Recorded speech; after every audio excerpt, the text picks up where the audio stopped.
what's up, guys? Dylan Johnson from Soccer Mag here, and welcome back to another episode of Mixing with the DJs. I'm joined by my fellow DJ, Dylan Jack, and today we are doing a preview for match week 13 of the Premier League. Just need to get a disclaimer out the way. I'm usually, I'm a smart person. I have my head switched on. I'm very logical, and my way of thinking is usually very spot on. But the reason I'm wearing the shirt is because I am very superstitious. And the last time I wore the shirt in the video, Liverpool pumped Manchester United. Oh, geez, here we go again. So this is just Manchester, good luck charm. Let's hope it stays through. But yeah, match week 13, there's a couple good games here. Yeah, a bit of a super weekend. It is. I mean, Man United versus Everton, the battle of the mid-table battle, but we'll get into that. On Friday, we have Brighton versus Southampton, and I think this could be an exciting game. It could, yeah. Brighton, obviously a team that creates a lot of chances. Southampton create a lot of chances for the Southampton opposition. created a lot of chances for the opposition, so it could get ugly. If Southampton play anything like they played against Liverpool, then this could really be a 4-0. But Brighton, on the other hand, often don't take their chances. That's been one of their problems this season, is often, I mean, especially against the bigger sides. Not that they're playing a bigger side, but against the bigger sides, they've had chances and they just haven't been able to take them. That kind of has changed with João Pedro getting back fit. He's a very important player for them. But yeah, I just can't see anything other than a Brighton win from this game. I think Southampton just have too open a defence. If they try and play out from the back like they did against Liverpool, they will get chowed. And I think we can agree that Liverpool should have scored way more goals. Yes. Liverpool were wasteful. Yeah. And it's strange watching a team be so stubborn. Like, I get it. If it's Man City, Pep Guardiola, or Arsenal at the beginning when Arteta was there and they were stubborn. Yes. But if you're a relegation, if you're sitting bottom of the Premier League with 4 points, you got to go long every now Sometimes and then. you just need a bit of Big Sam football. You just need or Sean Dyche, just hoof it long to the big man. I don't know. I mean, they might have a couple of big men up front, but just hoof it long to the big man. Let him hold it up. Exactly. Sometimes that's what you need. I think Brighton going to take this maybe 3-1, 3-0, 3-1 around that area. Yeah, I see a 3-0. I honestly do. I don't think Southampton really have the threat up front, and they give the opposition way too many chances. So Brighton have to take this. Then we have Brentford versus Leicester, and I think similarly Leicester also just not great. No. Brentford are better than them. I think Brentford have better attackers. I think Brentford will hurt them. Yeah. Maybe Leicester would get a goal, so I'm going to go 2-1 Brentford, but I think at home. Yeah, Brentford at home, just absolutely favourites for this one. They have such a good record at home, and against the Leicester side that has one of the worst defences. No manager yet. No manager, no replacement for Steve Cooper. In a bit of turmoil there. Yeah, easy. It should be an easy win for Brentford. Then we have Crystal Palace versus Newcastle, which is an interesting one because Crystal Palace have slightly had a resurgence, not really massively, but they're looking a bit better. Good draw against Aston Villa. And then Newcastle, they've got their inner Spurs in them because they've been up and down. And I'm going to back Newcastle just because Palace have been worse consistently. Yeah. But I think Palace could get something from this game. I'm not sure what your thoughts are. Yeah, I think very similarly. Crystal Palace have started to sort of at least stabilize the ship a little bit. Not really turn it around, but they've sort of stopped the rot ever so slightly. Whether that's enough to stop a Newcastle side, I don't know. Although Newcastle, as you say themselves, haven't been that consistent. But a lot of their players have been a bit off colour. Isaac isn't getting the goals that he did last season. Anthony Gordon has been a completely different player. He was so good last season. This season, I don't know what's happened to him. He hasn't really been that same threat. And Harvey Barnes seems to just be struggling to get starts for whatever reason. I think there's an opportunity here if Crystal Palace are solid enough at the back and they can get a couple of good counter-attacks going. There could be chances here, but I think this is playing towards a draw. I think, in the form that both teams are in, Crystal Palace a bit more stable, Newcastle not looking so consistent. I think going towards a 1-1 or 2-2 draw, I think. Yeah, I'm also leaning towards a 2-2. I think both teams, I mean, the problem, it's going to be who has, this obviously makes sense, like who's going to have the worst defense on the day, but I can see both teams scoring. Yes. But it's just who gives away I could see this Yeah. being a 2-2 or maybe a 3-2 to one of the two teams. Maybe towards Newcastle, I'm favoring them just because I think they're a better team. Yeah. But I'm going to go for a 2-2 as well. Yeah. I think it's going to be an interesting game to watch to see what happens. Mm. Forest versus Ipswich. And I think on paper, Forest should win this game. Yeah. But after watching Ipswich against United, Yeah, there's a threat there. And there's definitely a threat they there. are one of the better, I think they want, compared to budget and player streak, they're one of the best coached teams in the league, I think. Kieran McKenna has got this team very, very well organised. They have their weaknesses, which United kind of exposed a little bit, not fully, because obviously United aren't stable themselves. But I think this Ipswich side could go to Nottingham and cause a little bit of an upset. I think also watching Forest against Newcastle, they look completely out of the form they'd built until last weekend. And they just couldn't really get on the ball. They were giving the ball away stupidly. They were trapped. Yeah. I don't know. I think I'm going to back Forest for a 2-1 here, but I think it's going to be a tight game. I don't see Forest blowing them away. No, not at all. Yeah. Then we have Wolves versus Bournemouth. And a couple of weeks ago, I probably would have given Bournemouth this one. But I think Wolves now, I'm going to give them the edge on this one. Yeah, I'm going to go for a 2-0 to Wolves. I think Mateus Cunha is flying at the moment. Now he's up and running. He's got goals. Such a big threat up front for them. I think the Wolves 2-0 is a good call for this one. I agree. Then we have a London derby, but probably the most uneven one of the season. Yeah. West Ham versus Arsenal. And despite West Ham getting a massive win against Newcastle on Monday nights, I just can't see them getting anything from this game. I'd love them to. Yeah. It would be one of the upsets of the season, in all honesty. It would be.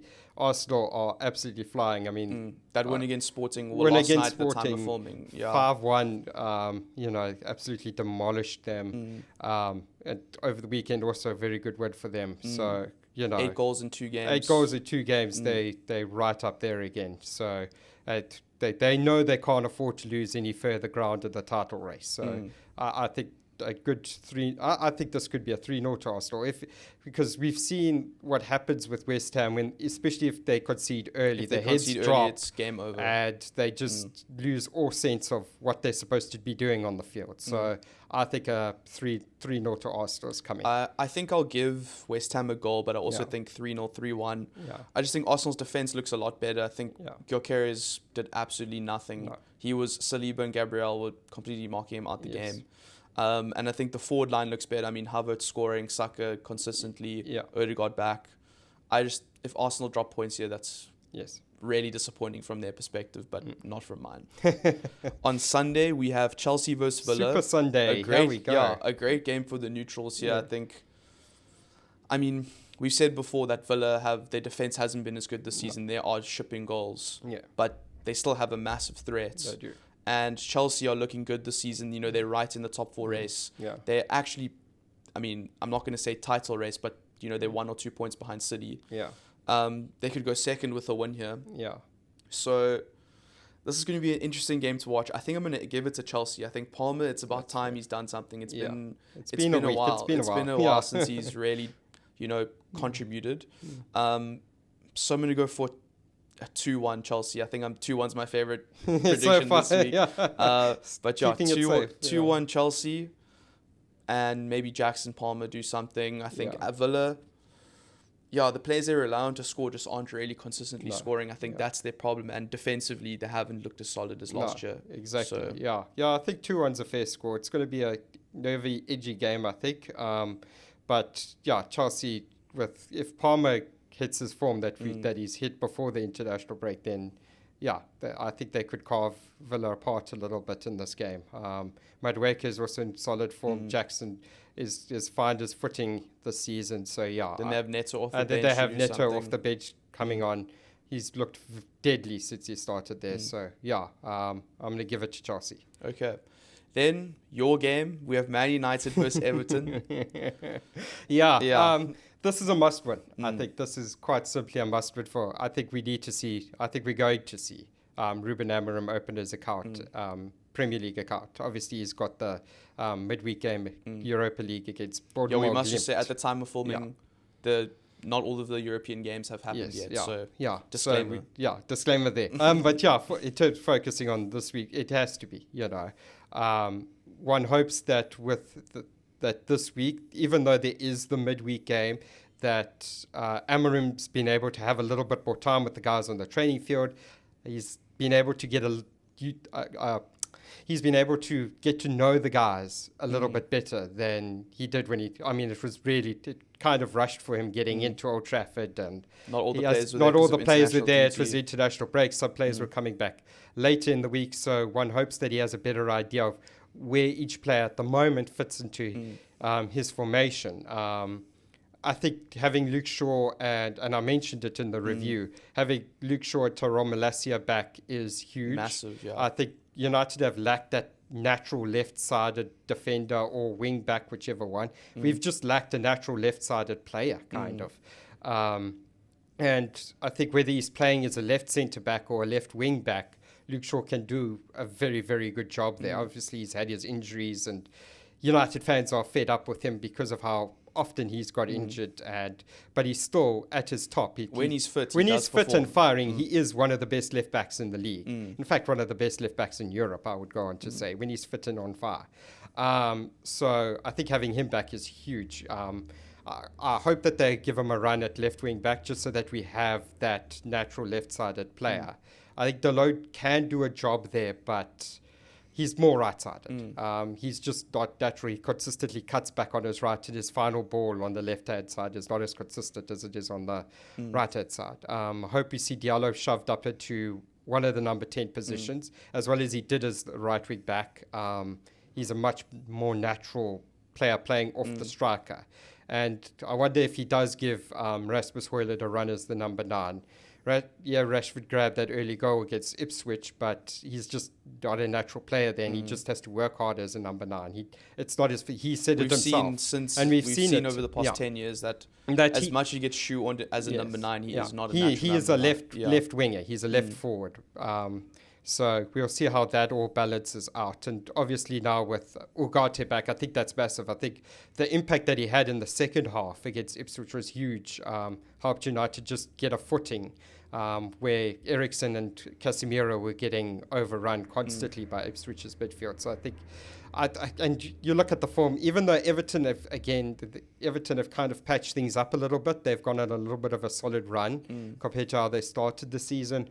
I just don't think there's enough there to really hurt United. And I think this should be a good, solid 2-0 win for United. Yeah, I think the only way Everton gets something out of this is if United don't have their, they don't score goals. Yeah. So I don't really see, I think at best Everton could probably get 1 goal. Yeah. But I this think is Man United's game to lose. I think if they attackers don't perform, then that's going to be the difference. Yeah, the big thing is that if Everton score first, then it could be a really nervy game because then United's goal scoring problems. There is a big goal scoring problem. I mean, this forward line, you think back to 2012, 2013 when Sir Alex Ferguson had Chicharito and Berbatov and Rooney and Welbeck, and then he went and got Robin van Persie as well. He said, no, I don't have enough firepower yet. Go get me Robin van Persie. And any one of those 4 strikers would have comfortably started. Chicharito would be doing bits in this team, and he was like a impact striker off the bench. The ultimate he was the sub. super sub, and he would be starting game in and game out for this United side. So this forward line is probably one of the weaker United have had in their history. So if Everton do grab an early goal, then it's going to be nervy. Then they're going to shut up shop. It's going to be a bank of 5. It's going to be a bank of 5, a bank of a midfield 4 and 1 player up top. It's going to be so gross. And United are just going to dominate possession, but they're not going to be able to find any inroads into there. And it's going to be desperate every long set shots. piece, Everton are going to be ready. Yes. They're going to be ready. So United have to score first. If they're going to win this, they need to score first, get it early, because then Everton's heads will drop, and it should be a comfortable one from there. Okay, yeah, I completely agree. I think if United want to climb up the table, they have to win this game. Yes, they do. It's non-negotiable. Yeah. And I'm going to go for a 2-1 United again, unsurprisingly. My favourite scoreline of the week. Then we have Spurs versus Fulham. Yeah, London derby. Don't be surprised if Spurs go and lose this game. Honestly, exactly. Do not be surprised. It's going too well I'm just for Tottenham. interchanging it every week. Yeah. Spurs win, Spurs lose, Spurs win, Spurs lose. Yes. in all seriousness, though, I think they have to win this game. You know, Fulham got destroyed by Wolves last week, and you can't go from beating City 4-0 to losing at home to Fulham. You just can't. But watch, now that I've said it, it'll happen. Nah, I just can't. If that happens, I don't know. 3-1 Spurs. I'll never give another Spurs prediction in my life. 3-1 Spurs. Yes. Yeah, but it could so easily be 3-1 to Fulham. I mean, Alex Iwobi could score a hat-trick. That's what we're dealing with right here. Yes, yeah. So 3-1 Spurs, I think we leave it at that. I mean, come on Spurs, please. Just be consistent for once. Then we have the massive game of the weekend, the biggest game in Premier League history.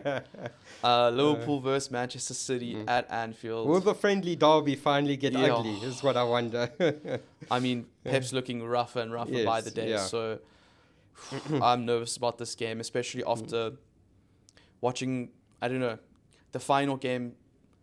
I think we said before, they're better than we thought they were, but City, I've never seen City collapse like that. No, since Pep's been there, I've never seen them collapse like that. That was insane. And they are wounded. They really are. They're in serious trouble. But this is what happens. This is the perfect time for them to bounce back. And in my head, like I said, I'm a superstitious person. Things are looking too good. It's like Liverpool are too much the favourites here. I've seen this before so many times. Liverpool, everyone's like, Liverpool are going to cruise this game 5-0. I can guarantee on all of the social media, opposition fans are going to be like, easy 4-0 for Liverpool, easy 5-0 for Liverpool. They drew to 5-0, 3-3. They've lost 5 games, whatever, 6 games. They haven't won 6 games in a row. Like, this stinks of a Man City shock win. I'm not going to predict that, but I'm putting that out there that don't come at me if something like that happens. I mean, I think in the reverse when Haaland's first season where Liverpool were terrible and then they came to Anfield and Liverpool got the filthiest smash and grab 1-0 when Salah turned Cancelo. I'm positive, but this is going to be a tough game. I don't see Liverpool winning 4-0. I think City are City, and in this game, it doesn't matter. It's like when Liverpool play United usually. Form doesn't matter going into this game, and these are the games where Pep's brain goes, into overdrive. But this is the thing, is that you've just hit the nail on the head there, is that Pep's head goes into overdrive, and he is heated at the moment. His head's on Mars at the moment. He's looked like he's on the brink as it is coming. If any of you watched the post-match scenes after Feyenoord, he looked like he had been in a bar fight. But and oftentimes this leads him to sort of overthink things. And I wonder if that's what's happening at the moment, if he's not gone into complete 1,000-mile-an-hour. I mean, this is unprecedented for him. He's never been in this situation before. But often in the bigger games you've seen in the Champions League, he's often done this when he's under pressure. He overthinks things and overcomplicates things, and the players start to panic because they don't understand what's being asked of them. And sometimes as a manager, you just need to go, guys, relax, keep it simple. This is how we do it. And I don't think he's doing that at the moment. Which I think Arne Slot will do. I think oppositely, I think he doesn't seem like an emotional manager. He's going to play Real Madrid tonight, see what happens. Come tomorrow, he's going to be like, guys, Man City are still the same beast. Exactly. They are wounded, so they're probably even more dangerous in some ways. I think the one thing about Pep's overthinking, though, is that with injuries, he doesn't have a lot of options to change things up. I don't see how he could really approach this game too differently from Spurs squad-wise or starting 11-wise. Maybe he brings De Bruyne back in, but is he ready to play a full 90? I don't think so. He hasn't played one of those probably in over a year. I think it's just the PTSD. It's just the PTSD that's making me I'm going to go for hesitant. your favorite prediction and go 2-1 to Liverpool. Although, it's tough for me because I'm a United fan and I hate both of these teams. And if both of these teams could lose, I'd want it to happen. Can we just can we have a -2 or something like that, please? I think I'm going to go 2-0 Liverpool. But Haaland will have chances, I think. He always does, and I think whoever scores first will have a serious similar to the United game. If City score first, I think the pressure will be off them. And then they can play their game. And if Liverpool go 1-0 up, City will panic. I think that'll open up more opportunities for Liverpool, which will work in their favour. So I think it's whoever scores first will have the edge in this game. So I'm going to go 2-0 because I think Liverpool being objective, are the better team, in better form, have less problems structurally, are conceding less goals, are scoring similar amount, if not more goals. So I have to back Liverpool 2-0. Yeah. But yeah, the superstitious side of me is dying on the inside. Yeah. But yeah, I think it'll be a great game. And if Liverpool win this game, 11 points clear, or they'll still be, in theory, 9 ahead of Arsenal. Yeah. Crazy times. Oh dear. Here we go. 20 is coming. Oh, Yeah. jeez. Oh my I haven't word. said that, but it'll be. I hope I've just cursed It'll you actually there. probably be a painstaking next 6 months, just Yes. having to wait Yeah. and just wait and wait and wait and wait. But yeah, so I think 2-0 Liverpool, Yeah. tight game, Yes. great game to watch. But Yeah. hopefully it'll be Man City's 7th game without a win in a row. Yeah. That'll be it. Well, thank you so much for joining me, Dill. Pleasure. Yeah. That has been Mixing with the DJs preview for match week 13.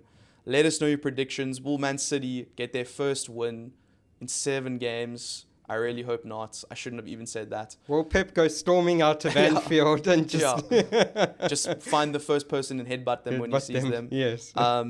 Will Spurs do anything? We'll see. Will Ruben Amorim get his first win? Let us know in the comments. Don't forget to like, subscribe, etc. Yeah, I'm not going to say the quote this week. It is getting weird. But yeah, thanks for joining, Dill. Cool. Thanks. Cheers. Cheers.